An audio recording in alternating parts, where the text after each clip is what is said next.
ভাই তোর গাড়ির চাবিটা দিবি, বাড়ির লোকের জন্য ওষুধ আনতে যেতে হবে। না রে ভাই, আজকে হবে না। আর এবার না একটা নিজের গাড়ি কিনে নে।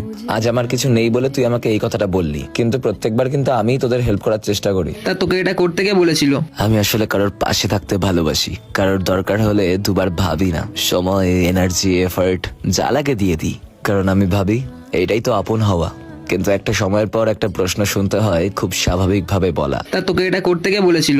এই কথাটা শুনে রাগ আসে না, কষ্ট সঙ্গে সঙ্গে আসে না, শুধু মনে হয় আচ্ছা আমি যে এতদিন এত কিছু করলাম সেইটার কোনো মূল্যই ছিল না। যাদের সবসময় পাশে দাঁড়াই, যাদের কাজ সবসময় নিজের কাজের মতো করি, তারাই যখন এই কথা বলে না, তখন মনে হয় সব সম্পর্ক বন্ধুত্ব হয় না।